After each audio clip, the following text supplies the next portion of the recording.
So meeting start பண்ணிடலாமா? சத்தமா? அவையில் அமர்ந்திருக்கும் ஆன்றோர்களே சான்றோர்களே, இப்படிலாம் பேச மாட்டேன், பயப்படாதீங்க. Welcome every one, this meeting is all about அப்படின்னும் பேச மாட்டேன். ஏன்னா நம்ம யார் மீட்டிங்க்கு வந்திருக்கோம்? ஸோ இந்த ஃபார்மலு ப்ரொஃபஷ்னலு அதுக்குள்ளெல்லாம் நம்ம போக மாட்டோம். எங்களுக்கு தெரியாது. மக்களுக்கு என்ன தேவையோ அதை அப்படியே அவங்க மொழியில் கொடுக்க தான் எங்களுக்கு தெரியும். ஸோ கேஷுவல் டாக்கு தான், காலையிலேருந்து முடிகிற வரைக்குமே அதே மாதிரி தான். ஸோ நீங்கள் டைட்டாக அந்த மாதிரி ஒரு இறுக்கமாலாம் இருக்க வேணாம், ரொம்ப கேஷுவலாக தான் போகும். ஸோ ரொம்பவே ரிலாக்ஸ்டாக இருங்க. இப்போ நான் மார்க்கெட்டோட ஃபஸ்ட்டு 5 மினிட்ஸ் கேண்டில் மாதிரி.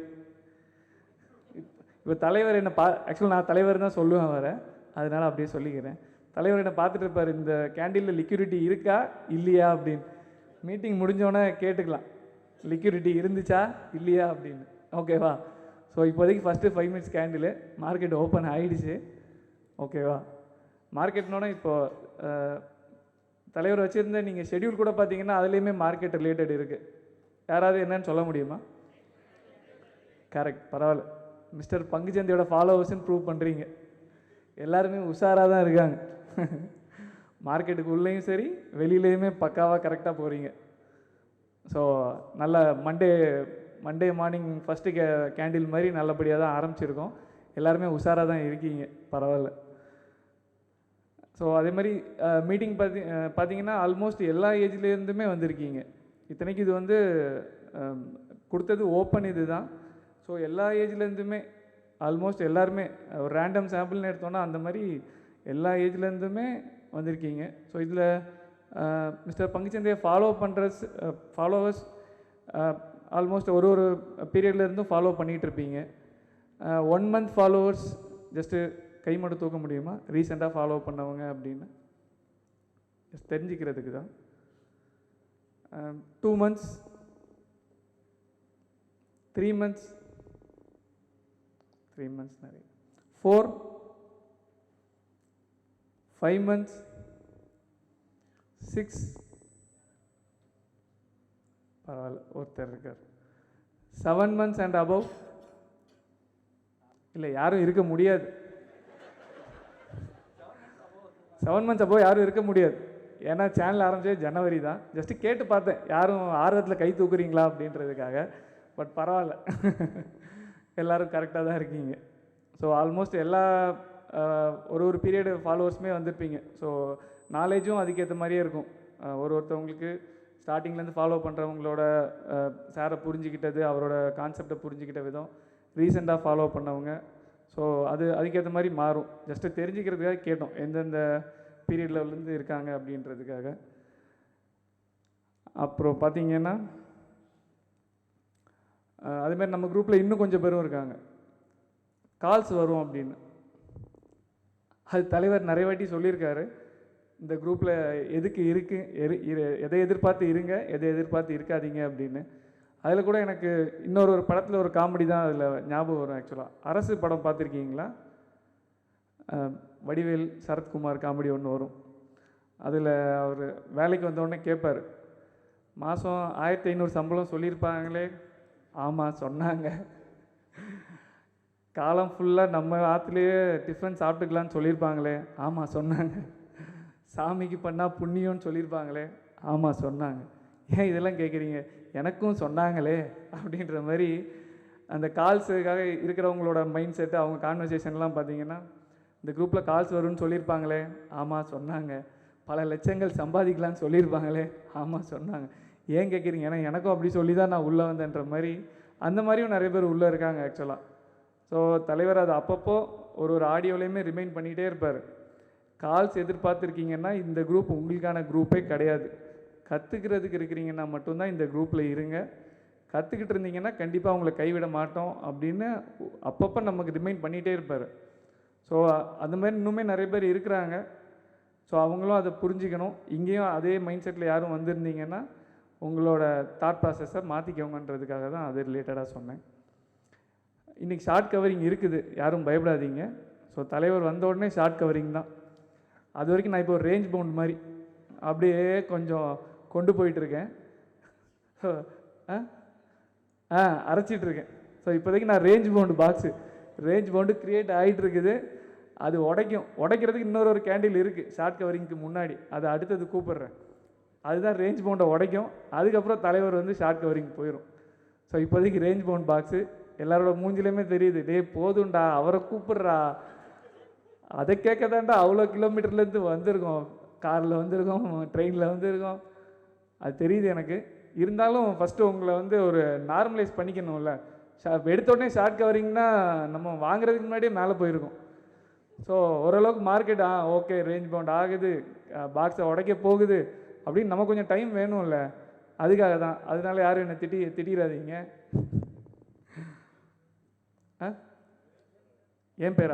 என் பேர் அஜ்மல்.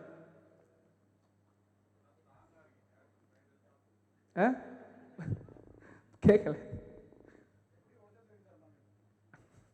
இருக்கு ஷார்ட் கவரிங் இருக்குது, கவலையப்படாதீங்க. அது பார்க்க தானே எல்லோரும் வந்திருக்கீங்க.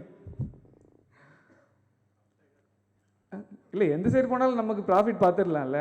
லிக்விடிட்டி மேலேயோ கீழேயோ நமக்கு தேவை ஷார்ட் கவரிங் தான். அது அப் சைடா டவுன் சைடான்னு நம்ம டிசைட் பண்ணிக்க வேண்டியதான். ஸோ அடுத்தது நான் சொன்ன அந்த ரேஞ்ச் பவுண்ட் பாக்ஸை உடைக்கிறதுக்கு ஒரு கேண்டில் வருதுன்னு சொன்னேன்ல, அந்த கேண்டில் தான் கூப்பிட போகிறோம். ஸோ அவர் யார் அப்படின்னா நம்ம மிஸ்டர் பங்குச்சந்தையோட க்ளோஸ் ஃப்ரெண்டு.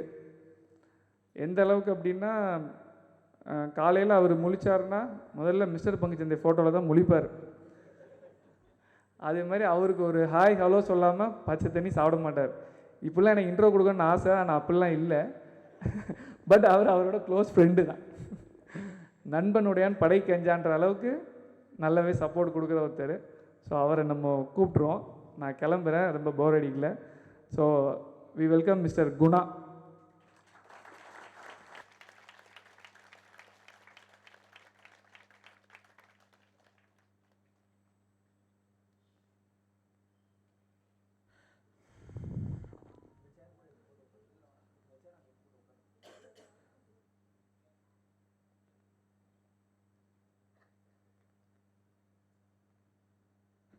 வெளியிலலாம் யாரும் இருக்காங்களா பார்த்துக்கோங்க. அவர் பயங்கரமாக இன்ட்ரோ கொடுத்துட்டு போயிட்டார். அந்தளவுக்கெல்லாம் ஒன்றும் இல்லை. அவர் ஒரு ரேஞ்சு பவுண்டுனா நானும் இன்னும் கொஞ்சம் சின்ன ரேஞ்சு பவுண்டாக தான் இருக்கும். பெருசாக எதிர்பார்க்காதீங்க. அப்படியே பிரேக் அவுட் ஆனாலும் அது வந்து ஃபேக் பிரேக் அவுட்டாக தான் இருக்கும். திருப்பியும் ட்ரெண்டு ரிவர்ஸ் ஆகவும் வாய்ப்பு இருக்குது. ஃபர்ஸ்ட் ஆஃப் ஆல் எல்லாருக்கும் வணக்கம். அப்புறம் எல்லாருக்கும் தேங்க்யூ சொல்லிக்கணும். சரி, காலையில் ஒரு 8 மணிக்கு போகலாம், ஏன்னா 9:15 தான் நம்ம ஸ்டார்ட் பண்ணலான்னு நினச்சோம். சரி 8 மணிக்கு போகலாம் அப்படின்ட்டு நம்ம தான் முதல்ல போவோம், கூட்டம் இல்லாமல் உள்ளே போயிடலாம் அப்படின்னு நினச்சிட்டு வந்தோம்னா கீழே 8 மணிக்கெலாம் அவ்வளோ பேர் நின்றுட்டுருக்கீங்க. டைமிங்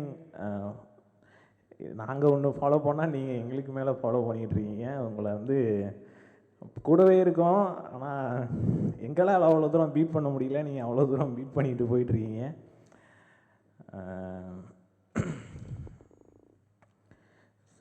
நம்ம இதுக்கு வருவோம். ஃபஸ்ட்டு வீடியோ எல்லோரும் பார்த்துருக்கீங்கள?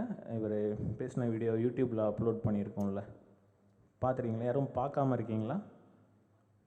பார்க்காதவங்க யாராவது இருந்தீங்கன்னா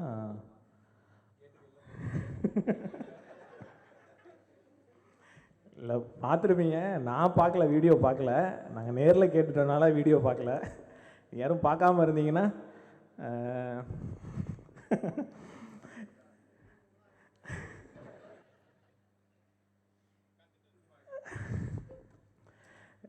எதுக்காக எல்லாம் இந்த மாதிரி ஒரு செட்டப் கொண்டுட்டு வரோன்னா, நான் நிறையா மீட்டிங்க்கெலாம் அந்த மாதிரிலாம் சின்ன வயசில் ஸ்டார்டிங்லலாம் அப்போது ஒரு வேகம் இருக்கும்ல, பெருசாக நம்ம லைஃப்பில் ஏதாவது பண்ணிடணும் அப்படின்னு சொல்லிட்டு ஒரு வேகத்தில் நாங்களாம் மீட்டிங் எதான்னு சொல்லிட்டு ஒரு சின்ன ஹால் மாதிரி எடுத்துக்குவாங்க. அதாவது என்ன, லைக் அந்த எம்பளம் மாதிரி உள்ளே போய் உக்காந்துட்டோன்னா அவங்க வந்து ஈவினிங் ஒரு டைம்லாம் ஞாபகம் இருக்குது. ஈவினிங் போனோம், நாங்கள் 4 பேர் போனோம். ஈவினிங் போயிட்டு அவங்க வந்து இன்ட்ரோ கொடுக்கும்போது குட் மார்னிங் அப்படின்னு சொன்னாங்க. நாங்கள் ஒரு 4 பேர் சிரிச்சுட்டு ஒரு ஆர்வ கோளாறு தானே, சின்ன மேம் குட் மார்னிங்களா மேம், குட் ஈவினிங் மேம் அப்படின்னு சொன்னோம். அப்போ அவங்க அதுக்கு ஒரு காரணம் சொன்னாங்க. எங்களுக்கு நாங்கள் எப்போ மீட்டிங் ஆரம்பிக்கிறோமோ அதுதான் எங்களோட காலை அப்படின்னாங்க. அப்போ வந்து நாங்கள் அதை வியந்து பார்த்தோம். ஓ பரவாயில்ல, பெரிய ஒரு சின்ன பெரிய கான்செப்ட்லாம் இவங்க சொல்கிறாங்க, பெரிய ஆளாக தான் இருப்பாங்க போல் அப்படின்னு. அப்புறம் போக போக நமக்கு தெரிஞ்சிடும்ல, எம்பளை மீட்டிங் நிறைய பேர் போயிருப்பீங்களே, உங்களுக்கு இது இருக்கா, அனுபவம் இருக்கா உங்களுக்கு? நிறையா போயிருப்பீங்கன்னு நினைக்கிறேன். போயிருக்கீங்களா? கை மட்டும் தூக்குங்க, எவ்வளோ பேர் போயிருக்கீங்கன்னு. ஆமாம், போகாதவங்களுக்கு என்னென்னு தெரியும்ல. நான் வந்து இதுக்குள்ளே வந்தேன், பிஎம்டபிள்யூ கார் வெளியில் நிற்கிது அப்படின்னு சொல்லுவாங்கள்ல, அதுதான் அதுதான் எம்பளம். அந்த மாதிரி எந்த ஒரு கட்டுக்கோப்பாகவும் ஒரு என்ன சொல்கிறது, ப்ரொஃபஷ்னலாக பண்ணக்கூடாது அப்படிங்கிறத வந்து என்ன சொல் பர்டிகுலராக பண்ணணுங்கிறதுக்காக தான் நம்ம ரேண்டமாக பண்ணுவோம். ஆனாலும் நீங்கள் போய் யோசித்து பார்த்தீங்க அப்படின்னா அதுக்குள்ளேயுமே ஒரு சின்ன ஒழுங்கு இருக்க மாதிரி தான் தெரியும். அது போனீங்கன்னா உங்களுக்கு அது தெரியும். அந்த வாழ்க்கை வரலாறுலாம் ஓரளவுக்கு உங்களுக்கு ஞாபகம் இருக்குல்ல, அந்த இவர் சொன்னது, எங்களை பற்றி சொன்னது, எப்படி உள்ளே வந்தது, அதெல்லாம் உங்களுக்கு எல்லாமே தெரிஞ்சிருக்கும்ல. அது திருப்பி சொல்லணும், பேசணும் அப்படின்லாம் அவசியம் இல்லைன்னு நினைக்கிறேன். ஆனாலும் அதில் நிறைய விடுபடல்கள்லாம் நிறையா இருந்தது. என்னென்னா, நம்ம நிறையா பேசுவோம், பேசி முடிச்சுட்டு ஃப்ரெண்ட்ஸ் கூட நிறையா அரட்டை அடிச்சிட்ருப்போம். அரட்டைங்கிறது எப்படின்னா டிபேட்டாக இருக்கும். லைக் அதிகமாக டிபேட் பண்ணி என்ன பண்ணுவோம், ரெண்டு விஷயம் பண்ணுவோம். என்ன பண்ணுவோன்னு சொல்லுங்கள், அதிகமாக டிபேட் பண்ணுறது. சூப்பரு. இன்னொன்று, இன்னும் கொஞ்சம் வயசானவங்க பண்ணுவாங்க, அரசியல். அதிகபட்சமாக அரசியல் பேசுவோம், இல்லைனா வந்து அஜித் விஜய் பேசுவோம், சினிமா பேசுவோம். இந்த டிபேட்லாம் பேசுவோம், பேசிக்கிட்டே இருப்போம். நிறையா பாயிண்ட் சொல்லுவோம். அவங்க வந்து நம்மளை வந்து அடித்து உட்கார வச்சுருவாங்க. நீ பண்ணுறது, நீ பேசுகிறது சரியில்லை அப்படின்னு சொல்லி உட்கார வச்சுருவாங்க. நம்ம வீட்டுக்கு போனதுக்கப்புறம் நமக்கு பாயிண்ட்ஸ் வரும் பார்த்தீங்களா, அது கனவுல போய் நாளாக முழிச்சு பார்ப்பேன். என்னெல்லாம் பேச சொல்லி கூப்பிடுவாங்க மேலே, 4 வார்த்தை ஒரு 10 நிமிஷம் பேசிவிட்டு கீழே இறங்கிடுவேன். வீட்டுக்கு போயிட்டு கண்ணை மூடுனேன்னா, அந்த படையப்பா படத்தில் வடிவேலு ரஜினி வந்து கவிதை எழுதுவார்ல சௌந்தர்யாவுக்கு, அப்போ கையை ஆட்டி ஆட்டி பேசுவார்ல, அந்த மாதிரி ஒரு ஃபீலுக்கு போயிடும். ஆனால் அவ்வளோ பாயிண்ட்ஸ் வரும். இதை சொல்லாமல் விட்டோமே, அதை சொல்லாமல் விட்டோமே அப்படிங்கிற மாதிரிலாம் நிறையா வரும். இது பொருளாதாரத்துக்குள்ளே நாங்கள் போனதுக்கான காரணமே எங்களுக்கு ஒரு அரசியல் தான். அரசியல் பொருளாதாரம்னு சொல்லிட்டு ஒன்று கிளாஸ் எடுப்பார்ல ஜெயம் ரவி, எந்த படத்தில், பேராண்மை படத்தில். ஆமாம், அரசியல் பொருளாதாரத்தில் வந்து இப்படி இருக்குது அப்படி இருக்குன்னு அவர் சொல்லுவார், சில விஷயங்கள்லாம் சொல்லுவார். எங்களோட அரசியல், நாங்கள் வந்து ஒரு எதுனாவது ஒரு 16 17 வயசு, அதில் வந்து ரொம்ப அரசியலில் வந்து தீவிரமாக இருக்கும். ஏன்னா எங்களுக்கு வந்து தமிழையா தெரியும்ல உங்களுக்கு, போன தடவை நாங்கள் இன்ட்ரோ பண்ணோம்ல, அந்த வீடியோவில் இருப்பார், முதல்ல நடுவில் உட்காந்துருப்பார். அவரோட அறிமுகம் தான் எங்களுக்கு அரசியல் போகணும், அரசியல் பேசணும். அதுக்கு முன்னாடி அரசியல்னால் என்னன்னு கூட எங்களுக்கு தெரியாது. பேப்பர் பார்ப்போம், தனிப்பட்ட முறையில் நான் பேப்பர் படிப்பேன், குடும்ப மலர், சிறுவர் மலர், அதோடு போகும். அரசியலுக்கு உள்ளே வந்ததுக்கப்புறம் தான் நார்மலாக அந்த 16 17 வயசில் நம்ம எந்த அரசியலுக்குள்ளே போவோம்னு உங்களுக்கு ஓரளவுக்கான கேஸ் இருக்கும்ல. நாங்கள் இருந்த காலகட்டம் 2015 16 தீவிரமாக. அப்போ நாங்கள் எதுக்குள்ளே போயிருப்போம்னு நினைக்கிறீங்க? வேறு சீமான் ஆரம்பிக்கிறதுக்கு மாதிரியே கிட்டத்தட்ட ஒரு 30 40 சின்ன சின்ன அமைப்புகள் வந்து தமிழ்நாட்டில் இருந்தது. நிறைய அமைப்புகள் இருந்தது. என்ன சார்? அந்த இலங்கை இஷ்யூ அதுக்கப்புறம் தான் நிறையா இது நடக்க ஆரம்பிச்சுது. கூட்டங்கள், இயக்கங்கள் நிறையா உருவாச்சு. அந்த இயக்கங்களில் தான் நாங்கள் போய் ஜாயின் பண்ணிவிட்டு என்ன சொல்கிறது, தமிழ்நாட்டை வந்து அப்படியே அந்த திருப்பி போடணும்னு ஒரு கனவு இருக்கும்ல, அந்த கனவு இருந்துச்சு எங்களுக்கு. அப்படியே இப்படி இருக்க தமிழ்நாட்டை அப்படியே திருப்பி போட்டுறணும், இல்லைனா இந்தியாவிலேருந்து தமிழ்நாட்டை வந்து தனியாக எடுத்துகிட்டு போய் கடலுக்கு நடுவில் வச்சு நம்ம மட்டும் பாதுகாத்துக்கணும் அப்படிங்கிற கனவுலாம் இருந்தது. அந்த கனவுக்குள்ளே போகும்போது தான் எங்களுக்கு வந்து எங்களோட மென்டார், உங்களோட மென்டார் இவர் இருக்க மாதிரி எங்களுக்கு ஒரு மென்டார் இருந்தார்.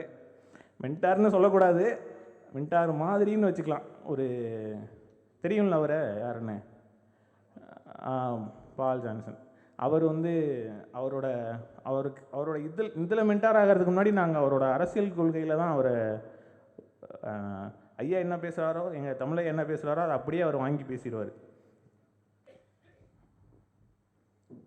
எதுவும் ப்ராப்ளமா? ஆஃப் பண்ணணுமா? ஓ வேகுதா?